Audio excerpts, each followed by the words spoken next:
अगर वो स्पॉन्सर पीछे नहीं आता, आज़ाद वीज़ों पर अक्सर ऐसा होता है कि स्पॉन्सर पता ही नहीं होता कौन स्पॉन्सर है, और कभी जो बीच में एजेंट होते हैं वो बताते भी नहीं कौन स्पॉन्सर है। तो ऐसी नहीं, सूरत में क्या हो सकता है? हाँ, नहीं नहीं, ऐसा है, जब वो वहाँ पहुँच जाते हैं ना लेबर डिपार्टमेंट, तो वो अपने सिस्टम से उस बंदे को ढूंढ निकालते हैं। उनके पास सबका डाटा होता है, वो कहीं भी हो ओमान के किसी से में उसे ढूंढ लेंगे और उसको वो बुला लेंगे कि आप इधर आइए, ये मामला आपके ऊपर है। ऐसे मामले में कभी ऐसा होता है या हो सकता है कि खारजी को थोड़ी सी अहमियत दी जाए, ओमान को, ओमानी को बराबर किया जाए, या कानून के मुताबिक हो, या क्या होता है ऐसा नहीं, मामला? कानून कानून जो है वो सबके लिए बराबर है।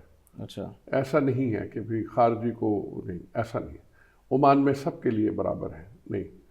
बस सिर्फ ये है कि उसमें ताख़ीर हो जाती है कि मिसाल के तौर पे किसी शख्स को सलाला से आना है और किसी को सूर से आना है या किसी को मुसंदम से आना है, तो उसको वक्त दिया जाता है, ज़ाहिर है। लेकिन नहीं, ऐसा नहीं है। Law will prevail if justice.